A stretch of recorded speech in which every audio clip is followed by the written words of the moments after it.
Thank you so much. I always love to come and share about Island Pregnancy Center and Hope House. I'm going to do something a little bit different today because usually I do talk about all the great things that we do at the Pregnancy Center. And many people may not have heard of Hope House. I'm just going to share a little bit about that. But today I just kind of want to talk about the impact and what happens if Island Pregnancy Center and Hope House cannot exist, and if we can't exist without financial help. So I want to talk about that impact, and I want you guys to really understand what's happening in our communities with that. So the Island Pregnancy Center has been around since 2008, and we help women who are with unexpected pregnancy or struggling through pregnancy or have family, like early family-related challenges. So we support women through pregnancy and then up to when their child is 24 months or their youngest child is 24 months. 2 years ago this month, we opened Hope House Mother's Home, and the Mother's Home was specifically to meet a need that we saw at the Pregnancy Center. So we had a lot of moms who really wanted to choose to parent, and we certainly want to celebrate that, but we were also recognizing that there were a lot of families who maybe weren't in the healthiest place to be able to parent well so that their babies would be safe. So from that, we decided we need something that was a little bit more intentional support than just what the Pregnancy Center could offer. So we opened Hope House Mother's Home. And in the last 2 years, we've been able to house 16 moms and 23 children. And it's specifically for moms and babies. So we want women to come in their third trimester, and they can live for 15 months at Hope House. We know at Hope House that real change takes consistency and time. So our goal is to keep mom and baby together while we put all the supports in place to heal mom so that she can become a healthy, stable, independent parent. So that's kind of what Hope House is. And the Island Pregnancy Center offers lots of supports for people who are struggling in different areas. It could be financial, it could be emotional, it could be some mental health challenges, just needing some support in their parenting. So there's a lot of really powerful things that happen there. So I just want everyone to imagine, we have just over 500 consistent regular clients. So imagine 500 people in this room. And then last year alone, we had 200 babies born. So imagine 200 babies. That's a lot of people for a very small team of us. There's 5 of us at the Pregnancy Center who support that many people who are struggling. Every person that comes to the Pregnancy Center is carrying a brokenness. They have a need, they have a challenge, they have a barrier. And so the Pregnancy Center is there to put supports in place so that they can kind of overcome those and feel much more equipped, much more cared about, much more hopeful about being a really amazing, healthy parent. And we want that for the babies that are born. So at Hope House, our goal is specifically to keep moms and babies together. We've had 8 moms be reunified with their children who were in foster care before they were able to come to Hope House. Hope House does supply, or we provide 24/7 supportive care, so there's always staff there. So we've been able to very quickly get moms reunified with their children, and then through the months of them being with us, be able to get them to get to a healthy place so that they can live on their own with their children. So that's been really exciting. With a place like Island Pregnancy Center and Hope House, especially for Christian ministry, there aren't a lot of options for us to get funding. We do not receive any government funding. We are the only, Hope House is the only transitional housing or supportive housing on Prince Edward Island that does not get government funding. So we rely on people like you who understand, who believe in this impact, who believe that moms and babies should have the opportunity to stay together, and who believe that with support and with care, we can share the love of Jesus. And that's exactly what we're doing at the Island Pregnancy Center. So here are a few ways that you could support us financially. We have our baby bottle campaign. You guys are really good at the screens, thank you. We have our baby bottle campaign coming up. This is our biggest fundraiser for Island Pregnancy Center every year.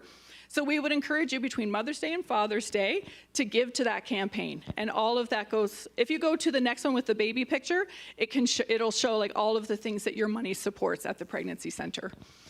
We also have a really wonderful fundraiser coming up for Hope House. It's our afternoon ladies' tea. Sorry, men, it is just for ladies. It is a wonderful time, and you will hear directly from our moms at Hope House who share about their journey and what it's been like to live at Hope House and then be able to graduate and live with their children. So that's a really wonderful event as well.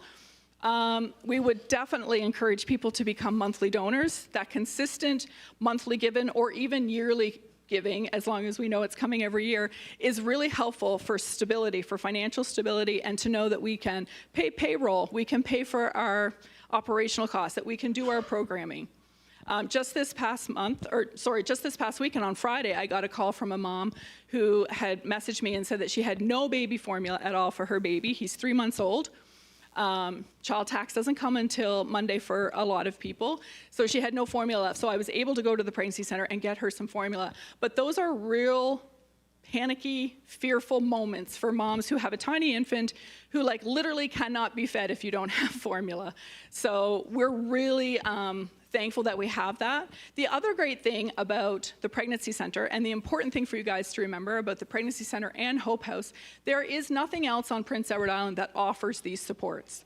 So if we take them away, if we can't afford to have those organizations and we take them away, the impact is really great. Again, imagine the 500 people in here with 200 babies. And that's just from this year. Like last year, there were another 200 babies born. So it is a huge impact right here in our communities. And you guys probably know people personally or through your work that this support, either they could really use or they're already accessing it. And so for us at Hope House too, like to be able to focus on a mom's well-being, because we need to start with mom. That care takes a long time, that support takes a long time to get mom to a healthy place as an adult. Then she can become a healthy parent. So we want to keep them together. That's really vital. There's really nowhere in Canada that's doing this kind of work. So we're really proud of that, but it does require money. It's, I don't want to scare you, $1,100 a day to run Hope House. The Island Pregnancy Center is a little bit less than that because we're not open 24/7 like at Hope House, but we really need people like you who understand that if this is taken away, people truly suffer, babies truly suffer. I was a foster parent for 17 years. I know what it is like for children to be removed from their home.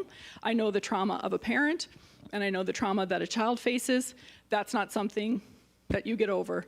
The other day, so I adopted, my husband and I adopted a little girl in 2020. And she's a really sweet little girl.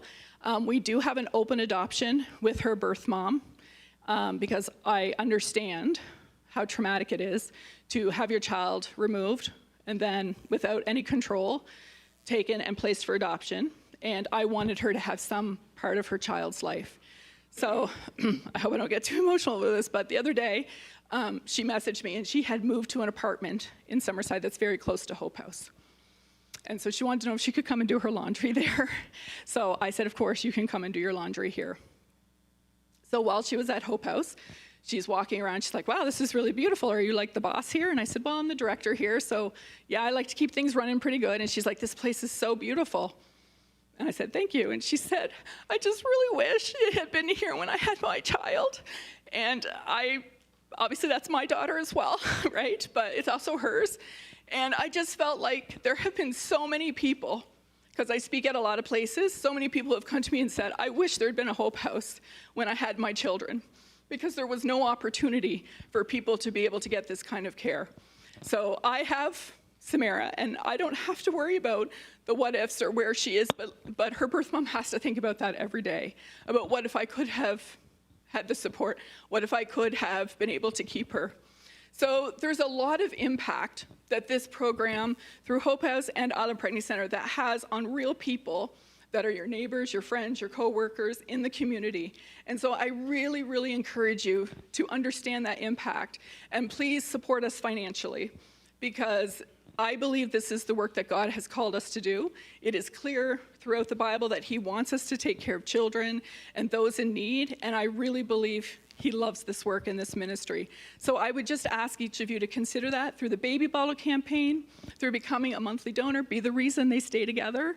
Who wouldn't want to be the reason mom and baby stay together? Becoming a monthly donor, just all of the support we could really use. And as always, we definitely can use your prayers. There's a lot of people who need prayers and the hope of Jesus. So thank you for letting me share, and I'll be over there after the service if anyone wants to chat. So thank you very much.